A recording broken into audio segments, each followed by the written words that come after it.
Pen. आज हम लोग क्या पढ़ेंगे, डायनेमिक्स ऑफ इंडक्शन मोटर। ठीक है, डायनेमिक्स मतलब क्या होता है, क्यों पढ़ते हैं dynamics? Dynamics of induction motor, ध्यान से समझो डायनेमिक्स क्यों पढ़ते हैं। जैसे आप देखो, एक एग्जांपल आपको बताता हूँ। जैसे आप लोग क्या है, रनिंग रनिंग रनिंग जैसे आप लोग करते हो, ठीक है, तो कोई कंपटीशन में आप पार्टिसिपेट किए हो, तो आपका मेन डिजायर क्या रहता है, लोकेशन पे पहुंचना, कि मैं फर्स्ट आऊं तो मैं कम टाइम में, है ना। Time is important. जब रनिंग आप करोगे या कंपटीशन में पार्टिसिपेट करोगे तो टाइम इम्पोर्टेंट रहता है। तो पहला चीज, आप कम टाइम में पहुंचो। दूसरा चीज क्या होता है कि आपकी खुद की जो इनर्सिया है, वो टाइम कम पहुंचने के लिए आपका जो खुद का वेट है वो कम होना चाहिए कि नहीं, समझ रहे हो कि नहीं। जैसे आपको, आप हो और एक कोई मोटा लड़का या मैं हूँ, ठीक है, अगर हम तीनों दौड़ने जाए तो आप लोग जल्दी पिकअप करोगे कि नहीं, ठीक है, एज कंपेयर मी, है ना। क्यों? बिकॉज आप दोनों के कंपेयर में मेरा जो वेट है वो क्या है, ज्यादा है, ठीक है। तो मेरे को क्या करना पड़ेगा, मेरे को अपने आप पे वर्कआउट करना पड़ेगा कि मेरे कॉम्पिटिटर आप दोनों हो, तो मेरे को अपना वेट घटाना पड़ेगा, लाइक दैट। मुझे अपने आप पे अपनी इनर्सिया को, क्योंकि अपनी जो इनर्सिया है उसको मैं कैसे मैनेज करूं, वो करना पड़ेगा कि नहीं, समझ रहे हो। तो वैसे इंडक्शन मोटर रहता है ना। तो इंडक्शन मोटर का भी वेट रहता है, उस वेट के कारण उसका भी इनर्सिया रहता है ना। तो उस इनर्सिया के कारण मोटर को चालू होने में मतलब समय लगता है ना। कल देखे थे ना प्रैक्टिकल जब मैं करा रहे थे, तो मोटर स्मूथ, एक तो मोटर सट से ऐसे जर्कली नहीं चालू होना चाहिए, समझ रहे हो कि नहीं। जर्कली चालू होगा तो क्या होगा, मतलब आप सोचो कि आप तुरंत यहाँ खड़े हो और आपको कोई पीछे से धक्का दे दे तो आप गिर जाओगे ना, गिर जाओगे कि नहीं, समझ रहे हो। तो गिरना अच्छी बात है, आपको रन करना है। तो जर्क से चालू होना अच्छा चीज नहीं है, हमको क्या है, स्लोली तो चालू होना है, बट स्लोली चालू हो गया, हमको एक समय पे क्या होना है, मतलब मोटर आपका क्या करना चाहिए, घूमना चाहिए, ठीक है। और मोटर घूमेगा कैसे, मतलब आप अपने आप को सोचो कि आप दौड़ोगे कैसे। सबसे पहले आप अपने वेट, पैर के नीचे का जो फ्रिक्शन है उसको क्या कर दो, उसके लिए अपोजिट फोर्स आप जनरेट करो। जैसे ही आप उसके रिस्पेक्ट में अपोजिट फोर्स जनरेट करोगे तो आप क्या करने लग जाओगे, रन करने लग जाओगे। समझ आया कि नहीं, क्लियर हुआ। तो वही, तो ये जो बॉडी का इनर्सिया है उसके कारण हम जब रन करते हैं तो हमको उसका अपोज करने रहता है, लाइक डेट, वो हमारा क्या है, डायनेमिक्स है, डायनेमिक बिहेवियर, ठीक है। रन करना हमारा स्टेटिक बिहेवियर है, मतलब रन तो मेरे को करना ही है, लेकिन उसके साथ साथ ये डायनेमिक चीज को, बिहेवियर को मेरे क्या करना है, हटाना है, समझ गए। तो ये डायनेमिक्स होते हैं जो उसके इनर्सिया के कारण आते हैं। तो इसलिए हम लोग क्या पढ़ते हैं, इंडक्शन मोटर का डायनेमिक्स। तो इंडक्शन मोटर के डायनेमिक्स में क्या फोकस है, हमारा मेन फोकस जो भी रहता है वो स्मूथ ऑपरेशन, क्या रहता है, स्मूथ ऑपरेशन। स्मूथ ऑपरेशन कैसे रहेगा, इसको हम लोग थोड़ा सा समझेंगे, है ना। ठीक है, थोड़ा सा कॉम्प्लेक्स है, बट आप पढ़ लो, क्योंकि यूट्यूब में इसके रिकॉर्डिंग वीडियो आपको नहीं मिलेंगे, इसलिए मैं पढ़ा रहा हूँ।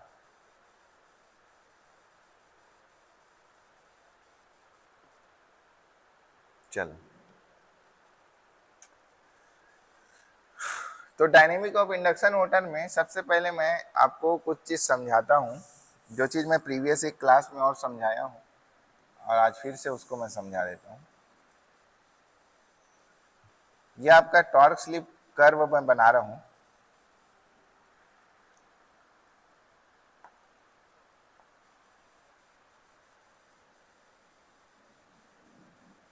ये आपका क्या है, मोटर का टॉर्क स्लिप कर्व, है ना।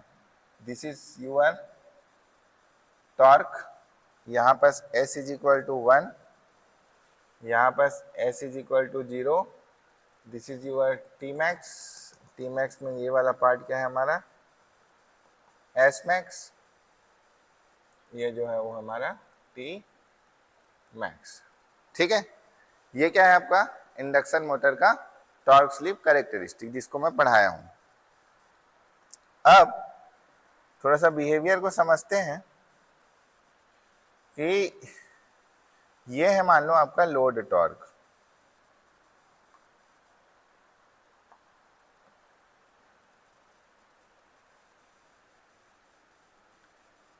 ये क्या है आपका लोड टॉर्क, कोई लोड है और उस लोड टॉर्क का ये कैरेक्टरिस्टिक है TL, ठीक है। इंडक्शन मोटर के द्वारा जो टॉर्क जनरेट होगा वो वाला ये वाला कर्व है। इस टॉर्क को मैं मान लेता हूँ T इलेक्ट्रोमैग्नेटिक टॉर्क जो इंडक्शन मोटर जनरेट करते हैं। लोड टॉर्क वो टॉर्क जो लोड के कारण जनरेट होता है, समझे। अब समझना, एक बार मैं इसको फिर से समझा देता हूँ। ऐसे मैंने समझाया है कि यदि एक लिफ्ट है, तो एक लिफ्ट में यदि एक आदमी बैठेगा तो एक आदमी प्लस इस लिफ्ट का वेट लोड टॉर्क कहलाएगा, ठीक है। तो उसका अपोज करते हुए इसको खींचना पड़ेगा, तो खींचने में जो टॉर्क लगेगा वो इंडक्शन मोटर टॉर्क कहलाएगा TEM। और ये जो है लिफ्ट प्लस दिस आदमी का वेट क्या होगा आपका लोड टॉर्क कहलाएगा। अब जैसे मैं इसमें एक आदमी और बैठा दूंगा तो लोड टॉर्क क्या होते जाएगा, बढ़ते जाएगा। और आदमी बैठा दूंगा तो लोड टॉर्क क्या होते जाएगा, बढ़ते जाएगा। समझ रहे हो। तो उसी तरीके से समझो कि एक लिफ्ट है और इस लिफ्ट को ऑपरेट करते हैं थ्रू इंडक्शन मोटर। लिफ्ट है, ये ऑपरेट होता है थ्रू इंडक्शन मोटर। अब भाई आप समझो, यदि ये लिफ्ट में 2 आदमी बैठे हैं, ये लिफ्ट की टोटल कैपेसिटी 3 है, अभी 2 आदमी बैठे हैं, तो ये इंडक्शन मोटर खींच लेगा ना, इसको खींच लेगा कि नहीं, आराम से खींच लेगा, क्योंकि इसकी कैपेसिटी क्या है, मान लो 3 आदमी की है, लेकिन अभी इसमें कितने बैठे हैं, 2। तो इसमें जो टॉर्क जनरेट होगा इसको हम लोग क्या बोलेंगे, लोड टॉर्क। तो ये जो कर्व दिख रहा है ना आपको, ये कर्व दिख रहा है ना, वो लोड टॉर्क है, रेड वाला, ठीक है। और जो ब्लू वाला कर्व जो दिख रहा है वो इंडक्शन मोटर का टॉर्क है, जो इंडक्शन मोटर जनरेट करता है, ठीक है। तो यहां पर देखो ये वाला पार्ट क्या है इंडक्शन मोटर का, T स्टार्टिंग वाला पार्ट है कि नहीं, T स्टार्टिंग है ना, ठीक है। और ये वाला टॉर्क है वो क्या है आपका लोड टॉर्क। तो यहां पर देखो इस पॉइंट पे देखो आपका जो लोड टॉर्क है, starting torque is greater then load torque है कि नहीं, starting torque is greater then load torque है कि नहीं, है ना। तो स्टार्टिंग टॉर्क जब ग्रेटर देन लोड टॉर्क होगा तो क्या होगा, आपका मोटर यहां से स्टार्ट होगा, समझ रहे हो। यदि फॉर एग्जांपल मैं एक और कर्व बनाता हूं, इसको मैं फिर से रिवाइज कर रहा हूं क्योंकि आप लोग भूल गए होंगे, मेरे को पता है। मैं एक और कर्व बताता हूं, ये वाला, ये एक कर्व है, ठीक है। This is your TL2। Lift में 4 आदमी बैठ गए, ठीक है। लिफ्ट में कितने इंसान बैठ गए, 4 आदमी बैठ गए हैं। तो भाई यहाँ ये वाले पार्ट में आप देखो, इसको TL1 मान लो, नीचे वाले को, ऊपर वाले को TL2 मान लो। तो दूसरा कंडीशन में मैं देख रहा हूं कि T starting is less than TL2, समझ आ रहा है। तो क्या मेरा लिफ्ट अब चालू होगा, खींचेगा, ट्रिप हो जाएगा, क्या हो जाएगा, ट्रिप हो जाएगा, मोटर आपका नहीं चालू होगा, है ना, क्योंकि ओवरलोड हो गया ये, है ना। ओवरलोड मतलब ओवर करंट हो जाएगा, समझ आ रहे हो। ओवर करंट यदि हो गया और ट्रिप नहीं हुआ तो वाइंडिंग क्या हो जाएगा, आपका जल जाएगा और मोटर स्टार्ट नहीं हो पाएगा। तो ये कंडीशन होता है आपको, ये नहीं होना चाहिए। मोटर को स्टार्ट होने के लिए आपका क्या कंडीशन होना चाहिए, मोटर को स्टार्ट होने के लिए हमेशा स्टार्टिंग टॉर्क लोड टॉर्क से ज्यादा होना चाहिए, ठीक है। स्टार्टिंग टॉर्क क्या होना चाहिए, हमेशा लोड टॉर्क से क्या होना चाहिए, ज्यादा होना चाहिए। समझ आया, कॉन्सेप्ट क्लियर हुआ, ठीक है। ये और ये डिफरेंस क्या है आपका, ये आपका TEM टॉर्क है माइनस ऑफ TL है कि नहीं, TEM माइनस ऑफ TL। अब यहाँ पर देखो, ये वाला पॉइंट को क्या बोलते हैं हम लोग? ऑपरेटिंग पॉइंट बोलते हैं। क्यों ऑपरेटिंग पॉइंट बोलते हैं? ऑपरेटिंग पॉइंट क्यों बोलते हैं बताओ? क्योंकि यहाँ पर वो रिक्वायरमेंट को मीट कर लेता है। रिक्वायरमेंट को मीट कर लेता है मतलब वो स्टेबल ऑपरेशन करता है, क्योंकि यहाँ पर जो इलेक्ट्रोमैग्नेटिक टॉर्क है वो लोड टॉर्क के क्या हो गया है, देखो बराबर हो गया, मीट कर लिया कंडीशन। किया है कि नहीं? लिखने की जरूरत नहीं है, मैं आपको इसका पीडीएफ भेजूंगा, ठीक है? समझो, यही तो फायदा है ना डिजिटल क्लास का, कि आप ज्यादा फोकस करो इसको समझने में, है ना? इसका यूट्यूब में भी आपको क्लास रिकॉर्डिंग मिल जाएगा, नहीं कुछ समझ आया तो उस टाइम लिख लेना देख के। ये अभी पूरा फोकस कॉपी वापी बंद करके इसमें करो, कोई मतलब नहीं है मेरे क्लास में लिखने का, ठीक है? बस कथा सुनते हो ना, उधर बैठ के बाबा लोग ज्ञान देते रहते, इधर सब ऐसा ऐसे ताली बजा रहे हैं सब, बस वैसा ही समझो, ठीक है? ज्ञान लो, है ना? ठीक है, बस सुनो, कथा चल रहा है समझो, स्टोरी।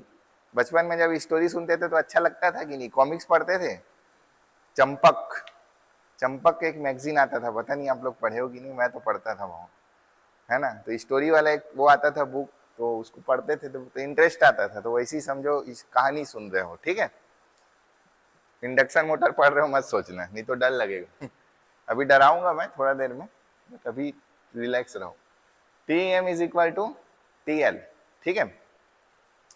तो T E M is equal to T L क्या हो जाता है? आपका ऑपरेटिंग पॉइंट हो जाता है। अब आप एक चीज समझो, ऑपरेटिंग पॉइंट हो जाता है। दूसरा चीज, तीसरा कंडीशन समझो, जब मेरा T E M is greater than T L हो जाएगा। T E M is greater than T L हो जाएगा, ठीक है? यहां पास है ना सब जगह, ये देखो टी ई एम ऊपर है, टी एल नीचे है कि नहीं? तो ऐसे कंडीशन में क्या होगा? मोटर एक्सलेट होगा। एक्सलेट मतलब समझते हो ना, क्या बोलते हैं उसको? त्वरित होना, मतलब घूमना चालू करेगा। एक्सलेट, एक्सलेट देते हो ना गाड़ी का, उसी तरीके से तो एक्सलेट होना चालू होगा, है ना? एक्सेलरेशन उसमें क्या होगा? चालू होगा। तो ये कंडीशन को हम लोग क्या बोलते हैं? एक्सेलरेशन।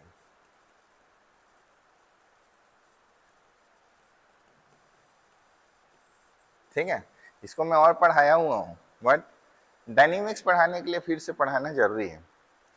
तो ये क्या कह रहेगा? आपका एक्सेलरेशन हो रहा है, तो ध्यान से समझो। सबसे पहले लिफ्ट चालू हुआ, ठीक है? अब वो क्या करेगा? लिफ्ट लिफ्ट क्या चालू हुआ? मोटर उसको खींचने में सक्षम हुआ। अब क्या करेगा? उसको स्टेबली क्या करेगा वो, है ना? अपने जो स्पीड में उसको खींचना है वो स्पीड तक पहले वो पहुंचेगा। एक स्लो मोशन स्टोरी की तरह समझो। तो देखो यहाँ पास क्या है, ये ब्लू वाला पार्ट ऊपर है ना, टी ई एम, ब्लू वाला पार्ट टी ई एम है, रेड वाला पार्ट टी एल है। तो देखो T E M is greater than T L है, तो एक्सेलरेशन चालू हुआ। एक्सेलरेशन चालू हुआ मतलब आपका मोटर एक्सेलरेट हो रहा है। एक्सेलरेट हो रहा है मतलब स्पीड क्या कर रहा है? वो पकड़ रहा है। ध्यान से समझो, स्पीड क्या होने लग गया? वो पकड़ने लग गया, ठीक है? समझ आ रहा है ना? अभी देखो ये रेड वाले से ऊपर ही है ब्लू वाला हमेशा, अभी भी क्या हो रहा है? स्पीड पकड़ रहा है, इसलिए आगे बढ़ते जा रहा है, ठीक है? तो T E M is greater than T L मतलब क्या होगा? एक्सेलरेशन होगा। चौथा, जब T E M less than T L हो जाए तो क्या होगा? आपका डी एक्सेलरेशन होगा, मतलब स्पीड कम होने लग जाएगा। आपने कभी देखा है मोटर घुन से जाके फिर कम होता है कि नहीं?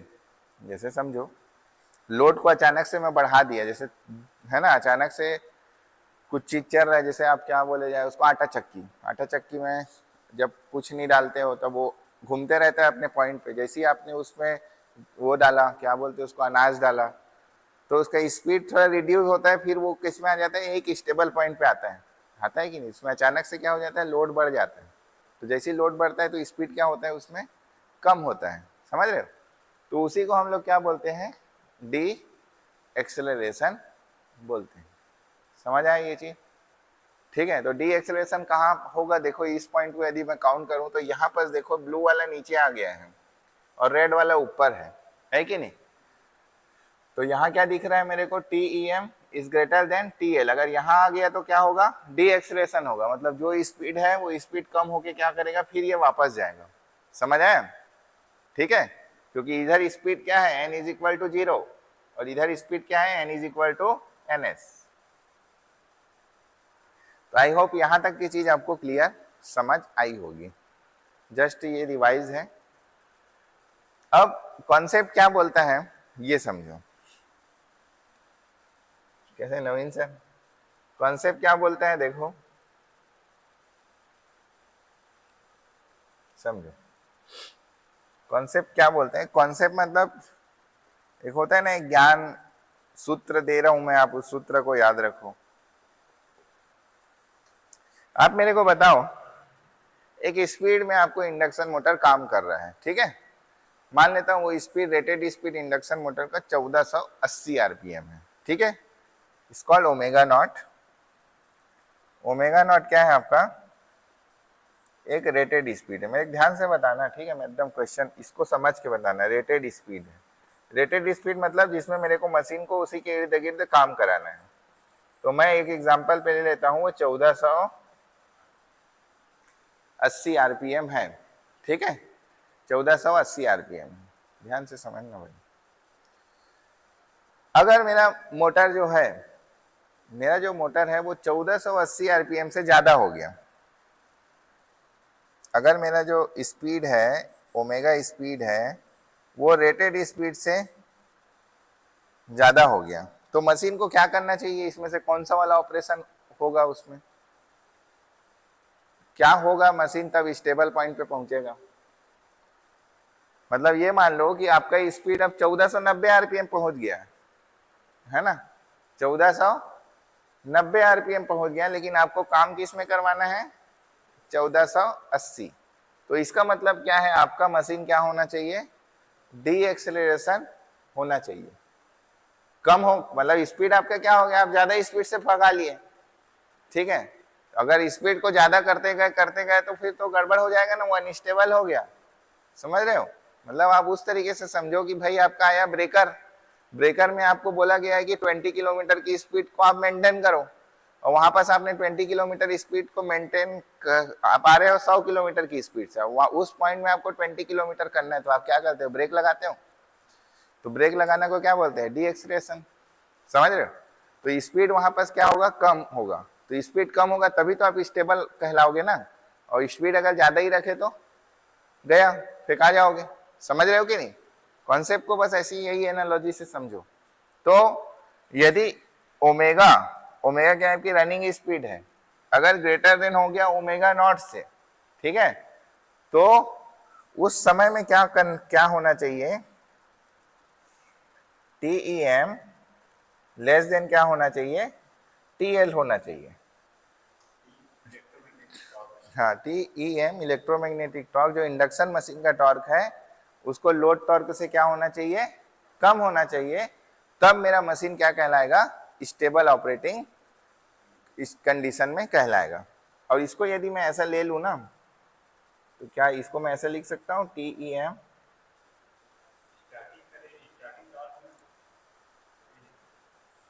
नहीं, वो स्टार्टिंग टॉर्क से कोई मतलब नहीं। और दूसरा कंडीशन, यदि मेरी इंडक्शन मशीन की स्पीड कम हो गया है रेटेड स्पीड से, मान लो आपकी इंडक्शन मशीन क्या है, 1000 आरपीएम पे घूम रहा है, पे पहुंचा है, मतलब ठीक है पहुंचा है, और आपका जो डिजायर स्पीड है वो क्या है, 1480 आरपीएम। तो ऐसे कंडीशन में क्या होना चाहिए, ऐसे कंडीशन में आप चेक करोगे कि भाई आपका एक्सलेरेट करे मशीन, एक्सलेरेट करे, TEM is greater then TL होना चाहिए, ठीक है, समझ आ रहा है, TEM is greater then TL होना चाहिए। तो ये कंडीशन को हम लोग क्या बोलते हैं, स्टेबल कंडीशन बोलते हैं, स्टेबल कंडीशन बोलते हैं।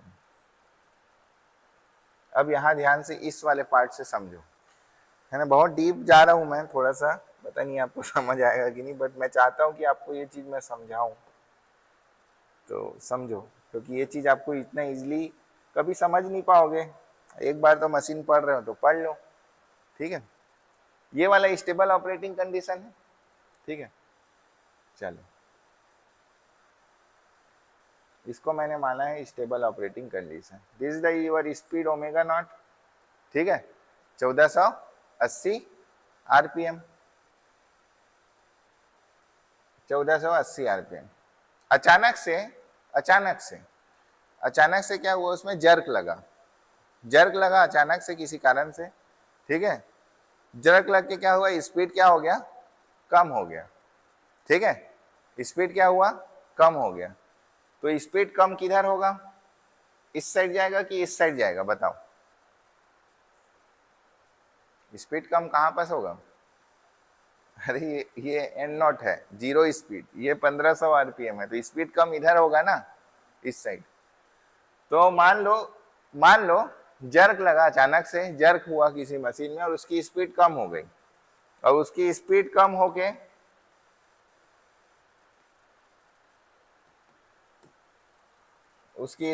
होके मान लो वो पॉइंट कहां पास पहुंच गया, दिस पॉइंट में पहुंचा, ये वाले पॉइंट में, ठीक है, ये वाले पॉइंट में पहुंच गया, ठीक है। स्पीड कम हुआ। अब इस वाले पॉइंट में आप देखो स्पीड कम हो गया, तो अब स्पीड को क्या होना चाहिए, एक्सेलरेट होना चाहिए कि नहीं। तो एक्सेलरेट होने के लिए क्या चाहिए मेरे को, एक्सेलरेशन होने के लिए क्या चाहिए मेरे को बताओ। एक्सेलरेशन होने के लिए क्या चाहिए मेरे को, कि स्पीड मेरा कम हो गया रेटेड स्पीड से, तो वो एक्सेलरेट हो। तो एक्सेलरेट होने के लिए TEM ग्रेटर देन TL होना चाहिए कि नहीं। तो यहाँ पर इस पॉइंट में आप चेक करो कि क्या इस पॉइंट में, अभी इस पॉइंट में देखो ये TEM है नीला वाला पार्ट, और ये TL है, क्या ये ग्रेटर देन है कि नहीं, है ना, है ना। यहाँ पर देखो ये नीला वाला पॉइंट TEM है यहाँ पास, और ये लाल वाला पॉइंट आपका TL है, तो TEM ग्रेटर देन TL है ना। तो जैसे स्पीड कम हुआ तो ये वाला डायनेमिक्स आया, TEM is greater then TL, तो वहां क्या होने चालू कर देगा, मशीन ऑटोमेटिक अपने आप को क्या करेगा, एक्सलेट करेगा। और जैसे ही वो एक्सलेट करेगा तो एक्सलेशन होगा, और फिर से इस पॉइंट को पकड़ लेगा। समझ आया कि नहीं। अब ध्यान से समझो दूसरा चीज। अचानक से क्या हुआ, आपके मशीन में लोड कम हो गया अचानक से, ठीक है। अचानक से क्या हो गया, मान लो कि लोड क्या हो गया, अचानक से कम हो गया, अचानक से थोड़ा देर के लिए क्या, जैसे आपने पंप चला रहे हो आप, पंप अचानक से उसमें पानी सप्लाई आना, पानी खींचता है ना वो, अचानक से क्या हो गया, उधर थोड़ा रिसोर्स में पानी कम हो गया अचानक से, एकदम थोड़ा देर के लिए। तो जैसे ही पानी रिसोर्स कम होगा तो लोड कम हो जाएगा ना, उसको खींचना नहीं पड़ेगा पानी को। जैसे ही लोड कम होगा तो स्पीड क्या हो जाएगा, बढ़ जाएगा। तो स्पीड बढ़ गया, तो स्पीड बढ़ेगा तो किधर पहुंचेगा, इस वाले पॉइंट पे पहुंचेगा ना, यहाँ पर। समझ आ रहा है। तो यहाँ पर जैसे पहुंचा तो स्पीड क्या हो गया आपका, ये स्पीड बढ़ गया है। समझ आ रहा है। स्पीड जैसी मेरा यहाँ पर बढ़ गया तो अब क्या होना चाहिए, स्पीड आपके रेटेड स्पीड से बढ़ गया तो मोटर को क्या होना चाहिए, डी एक्सलेरेशन होना चाहिए। तो डी एक्सलेरेशन के लिए आप क्या चेक करोगे, TEM क्या लेस देन है TL से। तो यहाँ देखो ब्लू वाला कर्व क्या है आपका, इस पॉइंट पे TEM है, और ये ऊपर वाला क्या है, TL है। तो भाई यहाँ पर क्या है, TEM is less than TL है कि नहीं, है ना। अब मोटर की स्पीड क्या होगी, फिर ऑटोमेटिक धीरे से क्या करेगी, फिर वो अपने पॉइंट पे ओमेगा नॉट पे पहुंच जाएगी। तो इसलिए इस पॉइंट को मैं क्या बोला, ये जो है वो स्टेबल कंडीशन कहलाता है। तो कभी भी आपको स्टेबल कंडीशन चेक करना हो तो वही है कि यदि आपकी स्पीड रेटेड स्पीड से ज्यादा हो गई तो मशीन क्या करे, डीएक्सलेरेट करे, और यदि आपकी मशीन रेटेड स्पीड से कम हो गई तो मशीन क्या करे, एक्सलेरेट करे। तो ये ही कहलाता है मशीन का क्या, डायनेमिक्स। क्लियर, समझ आया स्टेबल ऑपरेटिंग पॉइंट की नहीं आया। ठीक है, कोई डाउट है तो पूछो, नहीं तो फिर मैं आगे बढ़ूंगा। चलो तो ये हो गया आपका डायनेमिक्स ऑफ इंडक्शन मोटर, ये चीज आपको समझ आया। ठीक है, इसके बाद एक मिनट आ जाओ,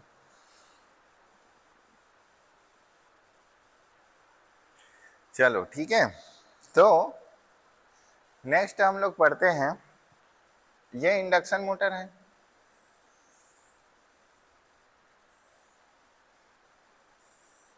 ये इंडक्शन मोटर है, ध्यान से समझना। अभी इंडक्शन मोटर है, अब वो स्टार्ट होगा, ठीक है। इंडक्शन मोटर क्या होगा, इसमें लोड लगेगा, तो लोड लगेगा तो ये स्टार्ट होगा, है ना। और स्टार्ट हो गए इस पॉइंट पे ये क्या होगा, स्टेबल होगा, होगा कि नहीं। ये पॉइंट पे क्या होगा, ये पॉइंट को P मान लेता हूँ, तो इस P पॉइंट पे क्या होगा, वो जाके स्टेबल होगा। तो उसको स्टेबल होने में कुछ समय लगेगा ना, कुछ समय लगेगा कि नहीं। मान लो इसमें कोई लोड लगा हुआ है, दिस इज यूर लोड, ये कोई ओमेगा नॉट इसकी रेटेड स्पीड है, इस स्पीड से इस इंडक्शन मोटर को घूमना है, ठीक है। और ये जो टॉर्क है, this load torque is TL, यहाँ पर जो टॉर्क आपका जनरेट होगा, this is called your TEM, ये TEM है, ठीक है, लोड टॉर्क। समझो, नहीं उल्टा लिख दिया क्या मैं, this is your load torque TL, this is your TEM torque, ठीक है। तो ये आपका इंडक्शन मोटर है, ये लोड टॉर्क है, और इसका खुद का कोई वेट के कारण क्या होगा, इसका एक इनर्शिया आएगा, ठीक है, मूवमेंट ऑफ इनर्शिया है ना, तो इनर्शिया आएगा। तो उस इक्वेशन को मैं डायरेक्ट लिखता हूं, तो इक्वेशन क्या आएगा, TEM minus of TL is equal to J d omega by dt, d omega by dt, ठीक है। ये जो है उसका डायनेमिक इक्वेशन है, फ्रिक्शन इक्वेशन को मैं इग्नोर कर दिया हूं, डायनेमिक इक्वेशन। TEM का इलेक्ट्रोमैग्नेटिक है, लोड टॉर्क है, समझो। ये उसका बॉडी का इनर्शिया है, इसी इनर्शिया को क्या करना है आपको, इसी इनर्शिया के हिसाब से वो अपने स्टेबल पॉइंट में पहुंचेगा। अब मेरे को ये बताओ, ध्यान से बताओ आप समझ के, कि भाई यदि कोई इंडक्शन मोटर घूमना चालू हुआ और उसको 1480 RPM में घूमना है, तो 1480 RPM में पहुंचने में उसको ज्यादा टाइम लगना चाहिए कि थोड़ा कम टाइम लगना चाहिए, तो ज्यादा आपके लिए क्या अच्छा रहेगा। 1480 RPM में उसको जाना है, तो ज्यादा टाइम में जाना चाहिए कि कम टाइम में जाना चाहिए, कम टाइम में जाना चाहिए ना, मिनिमम टाइम, समझ रहे हो कि। तो वही मिनिमम टाइम के लिए क्या रहना चाहिए, जैसे मैंने आपको बताया कि रनिंग करना है, और भाई मेरा वेट ज्यादा है, ठीक है, और यदि मेरा वेट ज्यादा है तो मैं क्या कम टाइम में अपने डेस्टिनेशन में पहुंच पाऊंगा क्या दौड़ के, नहीं। मेरे को वेट कम करना पड़ेगा, मेरे को प्रैक्टिस करना पड़ेगा, मैं हर दिन दौड़ूंगा, तब जाके मैं एक कम समय पे क्या पहुंच पाऊंगा, अपने डेस्टिनेशन पॉइंट पे कम टाइम में पहुंच पाऊंगा। तो मेरे को अपना वैसे डिजाइन करना पड़ेगा ना अपने बॉडी को, कि भाई ये यहाँ यहाँ चर्बी निकला हुआ है, फैट निकला हुआ है, पेट निकला हुआ है, तो उसको मैं क्या करूंगा, कम करूंगा, तब फिर मैं रनिंग के लायक बनूंगा कि भाई हाँ मैं इस टाइम में कम टाइम में मैं पहुंचूंगा, तब मैं कंपटीशन कॉम्पीट करूंगा, समझ रहे हो कि नहीं। तो वैसी मेरे को मशीन को डिजाइन करना पड़ेगा, समझ रहे हो, कि मैं कैसे कम टाइम में उस 1480 RPM को मैं अचीव करूं, समझ रहे हो। तो वो टाइम क्या है पहले वो देखते हैं, और उस टाइम को फिर कम कैसे किया जा सकता है फिर हम वो देखते हैं, ठीक है। तो उसीलिए ये डायनेमिक इक्वेशन लिखा है, और ये जो है ये मशीन के बॉडी वेट, उसके वेट पे डिपेंड करता है। J is your inertia, omega is your speed. चूंकि हमको पता है omega is equal to 1 minus of omega S, 1 minus of S omega S, होता है कि नहीं। ओमेगा एस क्या है आपका, सिंक्रोनस स्पीड है, तो इस वैल्यू को मैं यहां रख देता हूं, TEM minus of TL d by dt 1 minus s into omega s. चूंकि omega S is constant, omega S constant है ना, बट स्लीप कांस्टेंट है क्या, नो। स्लीप देखो यहां से यहां वेरी हो रहा है ना, टाइम के साथ क्या हो रहा है भाई, यहां से यहां पहुंचने में मेरे को एक टाइम लगेगा टी टाइम, तो उस टाइम में स्लीप देखो वेरी कर रहा है कि नहीं, स्लीप वेरी कर रहा है ना, तो sleep is variable.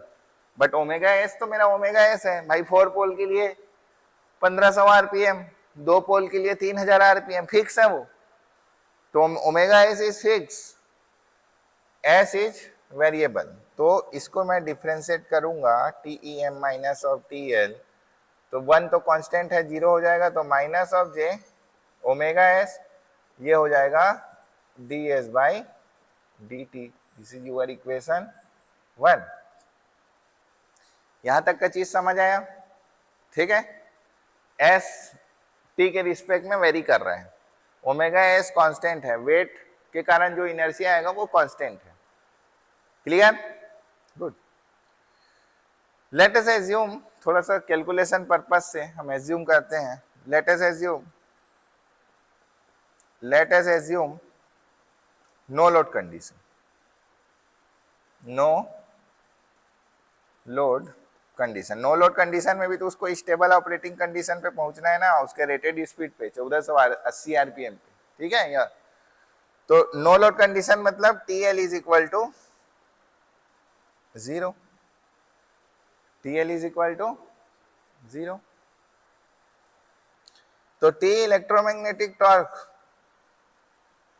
Is equal to क्या आएगा, minus of J omega S D S by D T, ये आएगा, आएगा कि नहीं, ठीक है।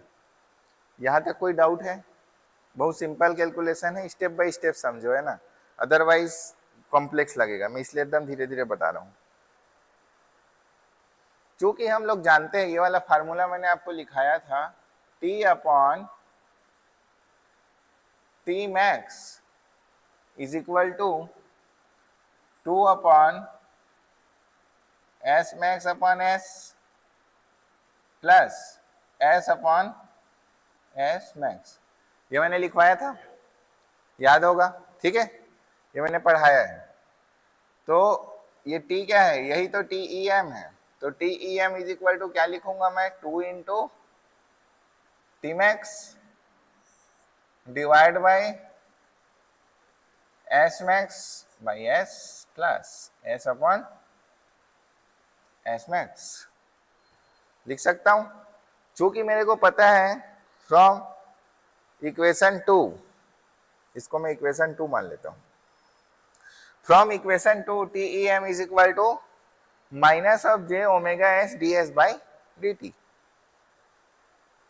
तो यहां मैं क्या लिखूंगा, is equal to minus of J omega S D S by D T, ये लिख सकता हूं कि नहीं,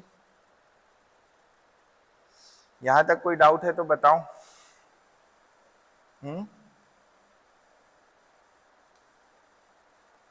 कोई डाउट है, नहीं। अब मैं क्या करता हूं, इस dt को इधर ले जाता हूं, तो इसको मैं करूंगा ऐसा, लिख रहा हूं, इस dt को इधर ले गया और इसको इधर ला रहा हूं, तो ये क्या हो जाएगा, minus of J omega S upon 2 into T max, और ये वाला पार्ट चले जाएगा इधर, तो ये हो जाएगा आपका S max divide by S plus S upon S max into D of S. ये समझ आया ये कैसे लिखा मैंने, इसको मैं इधर ले गया, ये वाले पार्ट को इधर लाया, तो ये जो नीचे चले गया ये डिनोमिनेटर में आ गया, ये वाला पार्ट आपका इधर आ गया और टी वाला पार्ट इधर आ गया, ठीक है भाई।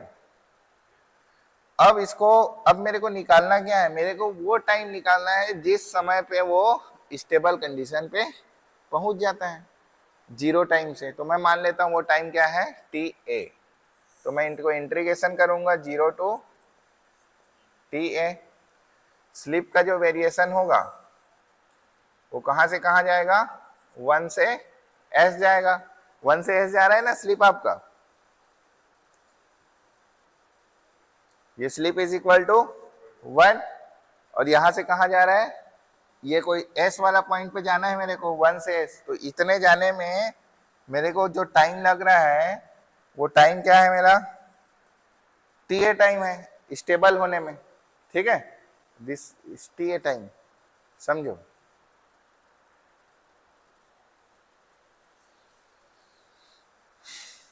तो इसको इंटीग्रेशन करूंगा तो ये हो जाएगा टी ए, इधर आ जाएगा माइनस जे upon omega S upon 2t max, 2t max, ठीक है। और इसका क्या होगा इंटीग्रेशन 1, एस मैक्स तो कांस्टेंट है तो एस मैक्स बाहर हो जाएगा, इसका integration 1 to s upon 1/s D of S plus यहां से 1/s मैक्स को बाहर कर लो, ये हो जाएगा आपका integration of 1 to s into D of S, ठीक है।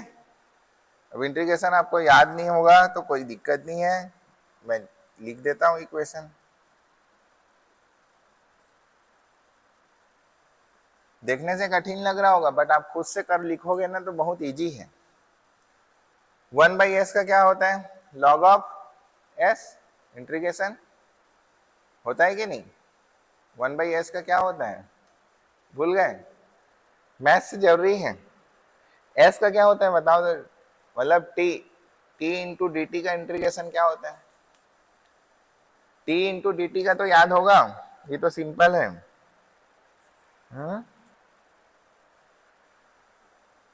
T square by 2, T N plus 1 divide by N plus 1 होता है ना, ठीक है, टी स्क्वायर बाई 2 होता है इंटीग्रेशन, ठीक है। और उसका क्या होता है, log of S, log of S, 1/t का लॉग ऑफ t, तो मैं डायरेक्ट लिख देता हूं इसका आंसर, ये हो जाएगा आपका S max into natural log ln 1/s, ये वैल्यू को पुट करने के बाद, और यहाँ का वैल्यू को पुट करने के बाद आएगा आपका एस मैक्स, यहाँ पर 2 हो जाएगा, इसका समझ रहे हो ना क्या कर रहा हूं मैं, एक बार पूरा लिख दूं क्या, ये एस स्क्वायर बाई 2 1 और s, ठीक है, यहां लिख देता हूं इसको। तो जो टाइम t है, जो टाइम हमको लगेगा j upon omega s divide by 2 upon t max, s max ln 1/s plus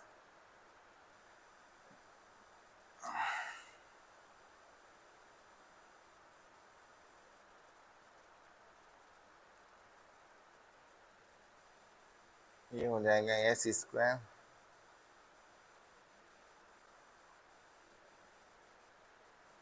minus of 1 divide by 2 of S max, ये आएगा, ठीक है, clear.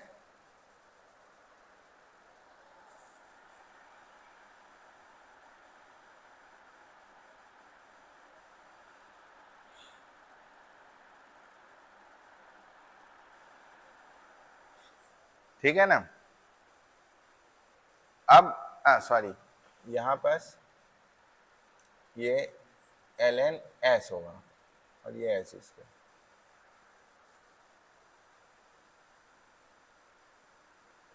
s max ln s, ठीक है।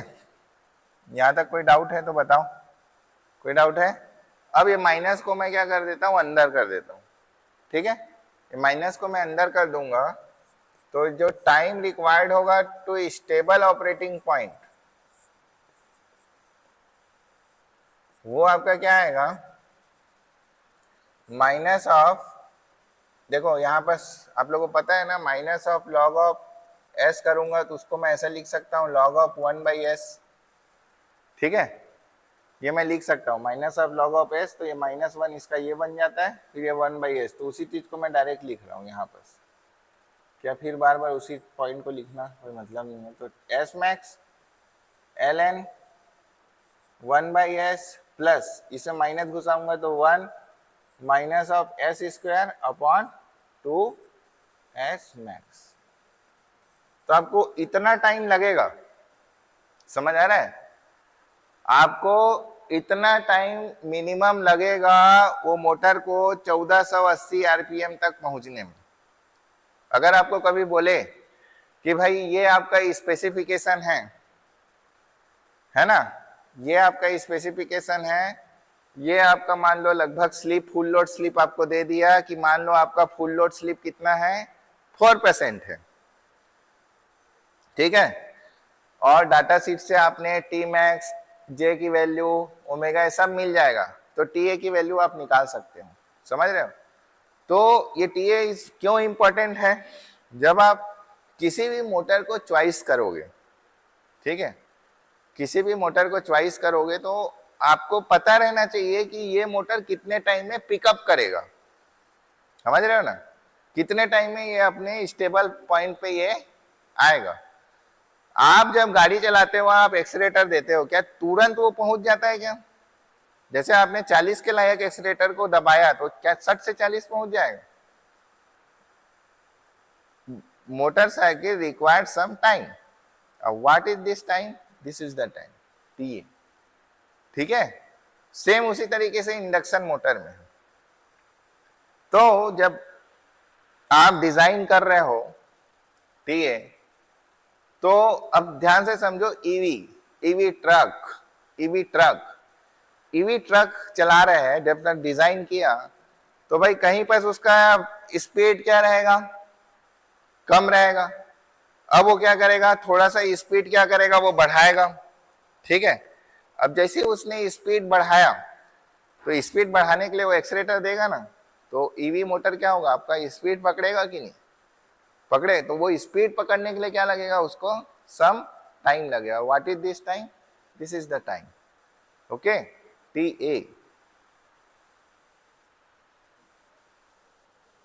ठीक है। समझ आया कि क्यों ये टाइम इंपॉर्टेंट है? क्योंकि देखो, आप जब लोड बढ़ाओगे तो दिस एस फुल लोड आपका क्या करेगा, इफेक्ट करेगा ही करेगा, ठीक है। और ये सब कांस्टेंट वैल्यू है, टी मैक्स, एस मैक्स, जे, ओमेगा, ये कांस्टेंट वैल्यू। ओनली वेरिएबल क्या है आपका, S sleep is depend upon the load. जैसे लोड बढ़ाते जाओगे स्लीप क्या हो, जैसे ट्रक है, अब ट्रक है उसमें क्या करेंगे आप, उसमें आप मान लो 4 डब्बा रख दिए तो लोड बढ़ गया कि नहीं? अब लोड बढ़ेगा तो स्लिप बढ़ेगा, अब स्लिप जैसी होगा तो फिर वो टीए टाइम लेगा ना अपने एक स्टेबल कंडीशन में पहुंचने के लिए, समझ रहे हो?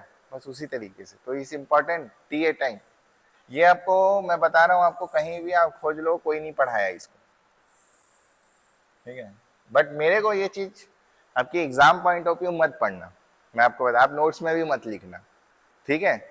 But knowledge point of view, समझने के पॉइंट ऑफ व्यू, कम से कम ये वाला पार्ट आपको समझ आना चाहिए। अगर ये पार्ट समझ नहीं आया तो मतलब आप इंजीनियर नहीं हो, इंडक्शन मोटर आप नहीं समझे हो। ये आपको नहीं लिखना है, मत लिखो, आपकी मर्जी, नहीं करना है मत करो। कहाँ से आया, मेरा काम है समझाना, तो मैंने आपको समझा दिया, ठीक है। कैसे मतलब एक इंडक्शन मोटर डिजाइन होता है ये आपको समझना है ना। This is T A time. But आप मेरे को बताओ, ये टी ए टाइम को क्या करना है, आपको मिनिमाइज करना है कि नहीं? मिनिमाइज करना पड़ेगा कि नहीं, ये बताओ। इस टी ए टाइम को मिनिमाइज करना पड़ेगा कि नहीं? कर सकते हो कि नहीं मिनिमाइज? मतलब कम रखोगे ना कि ज्यादा बनाना पड़ेगा, बताओ।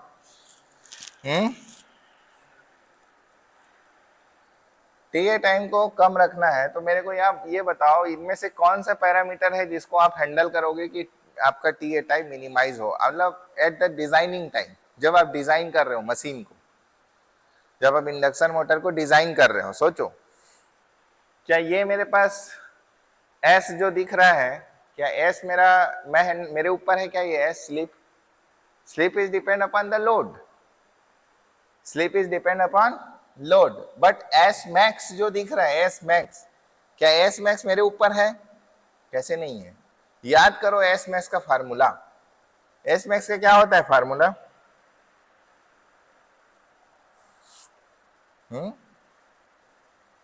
एस मैक्स का फार्मूला क्या होता है? अरे आर बाई एक्स होता है कि नहीं, भूल गए? एस मैक्स का फार्मूला क्या होता है, पढ़ाया तो हूं, maximum slip at maximum torque R by X होता है कि नहीं, कि एक्स बाई आर होता है, आर बाई एक्स, समझ गए? और ये आर बाई एक्स क्या है, ध्यान से समझो, ये R by X designing time में मैं डिजाइन कर सकता हूं कि नहीं? रेजिस्टेंस और इंडक्टर मेरे को कितनी वैल्यू रखनी है, वो किसके हाथ में है? वो मेरे हाथ में है जब मैं मोटर को डिजाइन कर रहा हूं, समझो, ठीक है? तो एस मैक्स को वेरी करके मैं इस टी ए टाइम को क्या कर सकता हूं, मिनिमम कर सकता हूं, ठीक है? ऑप्टिमल वैल्यू मेरे को एस मैक्स का चाहिए, तो इसके आगे अगर आप पढ़ना चाहो तो मैं एस मैक्स की ऑप्टिमल वैल्यू भी पढ़ा सकता हूं, बट मुझे नहीं लगता कि उतना पढ़ना आपके लिए रिक्वायर्ड है, ठीक है? ऑप्टिमल वैल्यू मतलब क्या बोल सकते हो आप?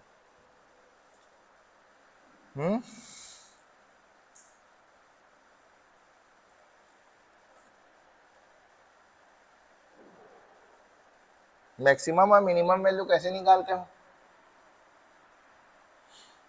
मैथ्स से मतलब जीरो है, मैथ्स से नहीं आता। अरे मैक्सिमम और मिनिमम वैल्यू कैसे निकालते हो, उसको डिफरेंशिएट करके इज इक्वल टू जीरो करते हो। तो आपको क्या निकालना है, टी मिनिमम, तो इसको एस एस के रेफरेंस में डिफरेंशिएट करके जीरो करो, तो for minimum value of, for minimum value of T A D T A upon D S max is equal to zero करोगे कि नहीं? और इसको यदि आपने जीरो किया उस वाले इक्वेशन पे, ठीक है, इस वाले इक्वेशन के, तो इसको डिफरेंशिएट करो, निकालो, ठीक है, तो एक वैल्यू आएगी, समझ आ रहा है? क्या आएगा, एक वैल्यू आएगा, उसी वैल्यू को आपको क्या करना है, रखना है,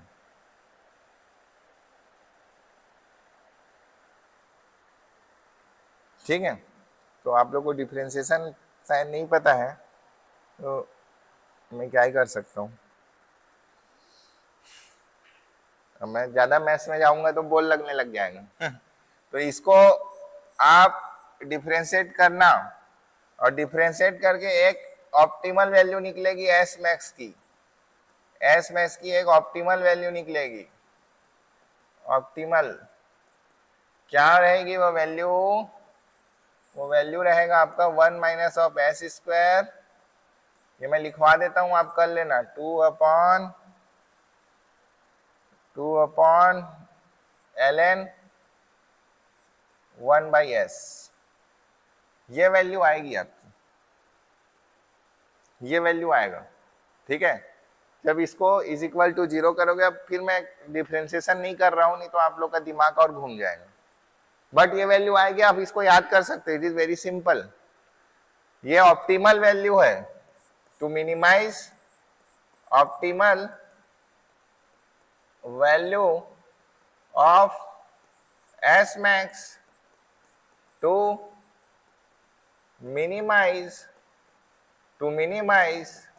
T A time. T A time क्या है? Time required to achieve stable condition.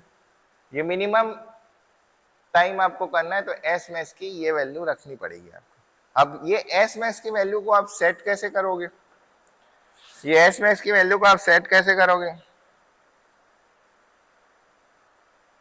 चूंकि हमको पता है S max is equal to क्या होता है, are resistance upon R2 upon X2, होता है कि नहीं? होता है कि नहीं? R2 upon X2 is equal to root over 1 minus of S square divide by 2 ln 1/s। तो रेजिस्टेंस की ऐसी वैल्यू, ऑप्टिमल वैल्यू आप रखो, ऑप्टिमल वैल्यू। तो रेजिस्टेंस टाइम कांस्टेंट जो होता है वो रेजिस्टेंस पे डिपेंड करता है कि नहीं करता है ना, मतलब आपको पता नहीं होगा, ठीक है, बट आपका जो जो मशीन है स्टार्टिंग पॉइंट से लेकर अपने स्टेबल कंडीशन पे पहुंच रहा है, तो उसके लिए रेजिस्टेंस जो होता है वो इंपॉर्टेंट फैक्टर रहता है। तो वो रेजिस्टेंस की वैल्यू कितनी रहनी चाहिए, वो रेजिस्टेंस की वैल्यू इतनी रहनी चाहिए अप्रॉक्स, तब ये ऑप्टिमल वैल्यू ऑफ रेजिस्टेंस आपका कहलाएगा। तो इंपॉर्टेंट ये है, ठीक है। तो ये हो गया आपका डायनेमिक्स, हाँ सॉरी एस इसको, ठीक है। बहुत डीप है, मैं आपको सच बताऊं तो, बट आपको ये पढ़ने की जरूरत नहीं है ना। अगर आपको समझ नहीं आ रहा, अगर आपको अच्छा लगा तो आप इसको याद करके रखो, किसको, इस वैल्यू को और इस वैल्यू को। बस कभी इंटरव्यू में आपको पूछ दिया what is this TA time, तो आपको समझ आना रहना चाहिए, एक माइंड में कॉन्सेप्ट रहना चाहिए कि हाँ भाई ये मतलब हमारा रेजिस्टेंस की ऑप्टिमल वैल्यू होगी, है ना। ठीक है फिर इसको आप ऐसा भी लिख सकते हो, या तो ज्यादा इजीली याद रखना है तो R2 optimal is equal to X2 into S max optimal,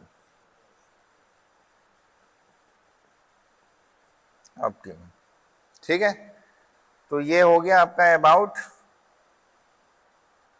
dynamics, ठीक है, डायनेमिक्स ऑफ इंडक्शन मशीन। तो डायनेमिक्स ऑफ इंडक्शन मशीन में आप इसको बस याद रखो, ठीक है, कि क्या होता है, और बाकी ये डेरिवेशन को जस्ट आप माइंड में रखो यदि आपको थोड़ा डीपली समझना है तो, और अदरवाइज आपको कोई ज़रूरत नहीं है इतना वो करने की, बट इसको आप याद रखो। मैं जैसे इसलिए आपको बताया कि कैसे हम उस टाइम को कैलकुलेट करते हैं जितने टाइम में वो क्या होता है स्टेबल होता है, और उस टाइम के हिसाब से हम रेजिस्टेंस की वैल्यू को डिजाइनिंग टाइम में रखते हैं, दिस वैल्यू, दिस रेजिस्टेंस की वैल्यू। तो इस रेजिस्टेंस जो आपका रोटर रेजिस्टेंस जो होता है ना, उसको ऐसे बांध के कुछ भी नहीं डाल देता वो, है ना, वो ऑलरेडी उसको डिजाइनिंग में करके उसको निकाले रहते हैं कंपनी इंजीनियर्स, और वो रेजिस्टेंस की वैल्यू को हम यहाँ फिर लगाते हैं, ठीक है। तो ये चीज को मैं समझाना चाह रहा था बस, और कुछ नहीं, ठीक है। तो आज के लिए इतना ही, थैंक यू। कल हम लोग पढ़ेंगे speed control of induction motor, और नेक्स्ट क्लास से फिर हम फ्रैक्शनल किलोवाट या सिंगल फेस इंडक्शन मोटर चालू करेंगे।